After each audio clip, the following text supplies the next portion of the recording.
Okay, we're back. Let's do a short but sweet one. Now, recently I posted a video about a comic haul I did in Michigan. I think it's called Small Town Michigan Comic Hall or something to that nature. Uh, I was there and then I was there again about 3 weeks later. And I didn't have a lot of time. I was there visiting family. This was Battlecreek, Michigan, and I took just a few minutes to check out some comic books real quick. They only have two stores in that town. It's a very small town. You know, that town where Kellogg's and Post is from. There's one that is called Discount Hobby. I really, really like that store. He's got some cool stuff in there, and it's not far from where my relatives live. So I went in there. I was in there maybe 15 minutes, and I wasn't expecting to go in there and find anything heavy. Just kind of go through, some cheap comics. But I had stopped in there because he's in a strip mall, and me and some family had stopped in there to go to a restaurant, and I just happened to go in there for like maybe 3 4 minutes, and I was like, "Hey man, I'm sorry I don't remember the owner's name. I was like, I'll be back tomorrow, since I know you're gonna be open or whatever." He was like, "Cool, I'll see you then." And I had saw a comic book that I saw in the bins that looked slightly interesting.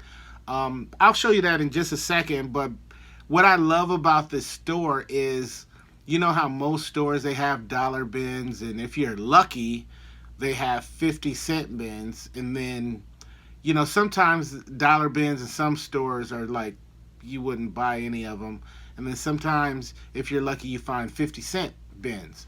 There's not a whole lot 50-cent bins. I can only think of one store that has 50-cent bins here, in Phoenix.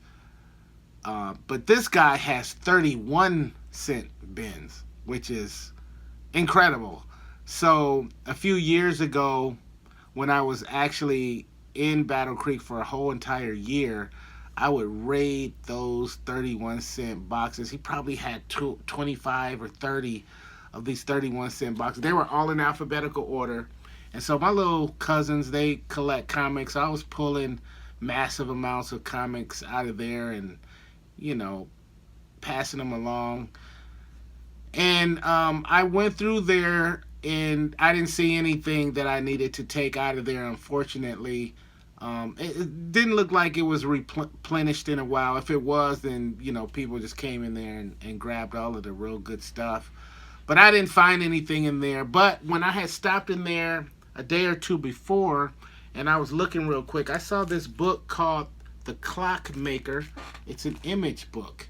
And basically, I saw that first issue, and I really liked the cover art. Now, this is bag and board. I didn't bother trying to look at it or whatever. It's $2.99, and he had the first 3 copies. I don't know how many copies are in this run, but I was really, really digging that comic book art. It kind of, I don't know, it kind of gave me, it was like kind of reminiscent to Chew. Remember that book, Chew? One of my favorite runs of all time. It kind of be somewhere between what's that guy's name who drew that? Rob Gilroy or something. I'm not good with these names, but it was somewhere between him and like Jim Mafood. Somewhere in between. That's how I kind of looked at it. But anyway, so I saw the cover art. Here's like issue number 2 of what that looked like. You know what I mean? And I thought when I stopped in there, maybe I'll come back and I'll grab this if I can't find anything else. So, yeah, that's what I ended up doing, because when I went back a couple days later, I didn't find anything in the 31-cent boxes. He had like a small amount of records in there. I found a few records for like $1 a piece that he said was in his garage for like ever. He had some 45s in there. I picked up maybe a handful of records, and then I picked up these 3 comic books. They were $2.99 each. So I go, hey, I can't come in town and not spend some money in Discount Hobby. That's just what I do. So I grabbed those, and I was out. Maybe $12 total I spent in there. But yeah, that's what I grabbed from Discount Hobby. Let me take these down. Now I'm going to show you what I grabbed. The other comic book shop is called The Perfect Storm. And that shop is more of the shop where all of the gamers hang out, and more of the nerdy kind of gamer comic,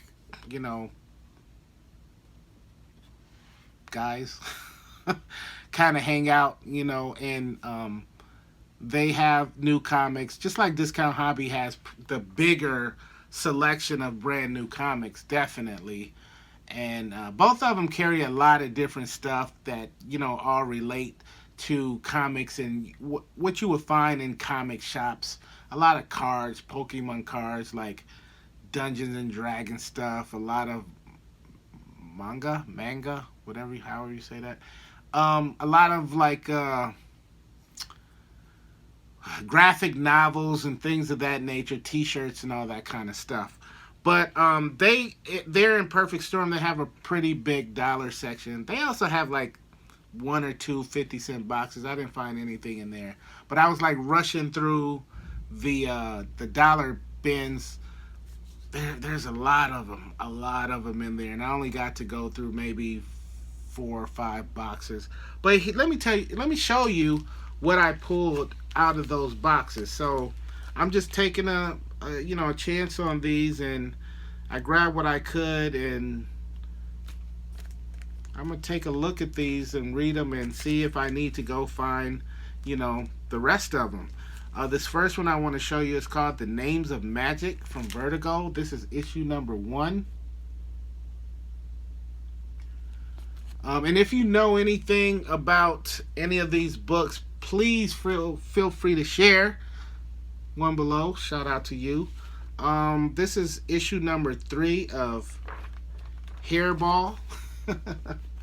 I thought this was, normally I wouldn't go near a book like this just based off of the cover, but I was really like digging the art. I wish I could. Let me see. Yeah, so this artwork was pretty cool. I was digging that. Okay, let me pick this up. Wow, $5.99 for this book. It retail for, gee whiz. Can't afford comic books anymore. But it looks interesting. We'll see what happens with that. I don't know. We'll see where that story goes. This one, what is this? Oh, wait a minute. Source. What does that say? Source Point Press. Oh, this is a one-shot. It's called Goth Young Lovers at War. I guess the title says it all, speaks for itself. So we'll see what happens there. I found this from Black Mass. This is issue number 1 of Alice in Wonderland. I mean, I'm saying that right. Alice in... Wait. Does that say Leatherland? Am I getting that? Let me see. That looks like it says Leatherland. Is that Leatherland? It's got the fly looking sister on the front. So I had to pick that up. I think she this artwork, I was feeling this too. You know what I mean? I can rock with this, definitely. So I'm gonna check this story out too. Let's see if I can find another page to show you.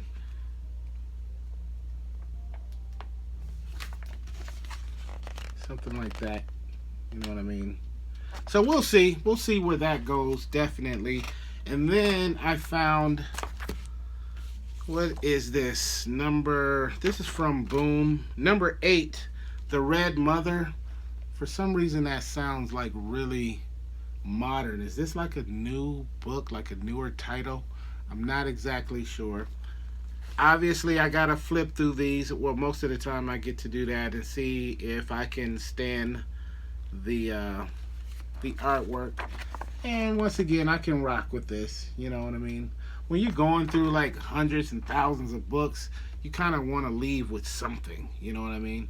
Um, and then the last one I found was this reissue of the Incredible Hulk 181. They must have had like 40 or 50 copies of these in the dollar bin. So how cool was that? Uh, I remember having this 180 and 181 back in the day when they, came out. I guess somewhere. What year did that suppose? I can't tell off of this one. But I had those, and yeah, this is not the first appearance of Wolverine. It's 180. It's not 181. I'm not going to discuss that any further. But yeah, I grabbed like maybe a handful of these and passed them out to a few guys that I know. That way they can check it out without, you know, having to spend several thousands of dollars. I still wish I had my 180 and 181, but we're not going to go and get into all of that. So, these came from the Perfect Storm. Just a real quick pickup in there.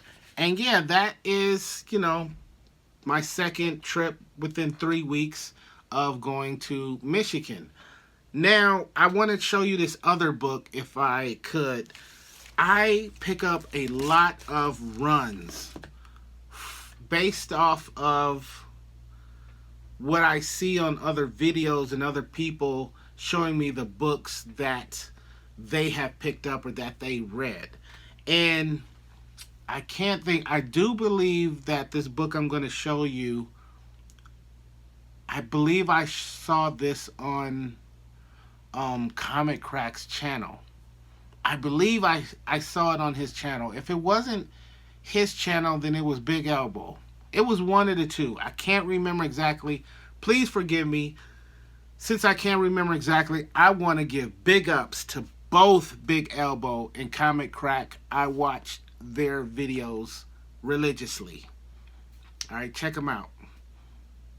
If my brain will allow me, I will put their links below. Please check them out. But anyway, let's see. This is a book called Easy Way. Am I saying that? Or Easy Wap? Easy Way? Let's take a look at it right here. There we go.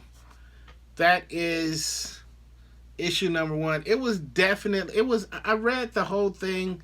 I actually should wait and talk about this in another video. That's what I'm going to do. I'm going to get more in depth of this book in a different video coming. You know what? Let me just talk about it here. Anyway, yeah, it was just one of those, guys having a rough time, and he gets kind of caught up in this get-rich-quick scheme, and he's trying to keep his family together, this, that, and the other thing. Everything goes wrong, and there's like guns and gangsters and murder and all of that kind of stuff involved, and he gets kind of caught up in it. And at the end of the day, he does end up landing on his feet.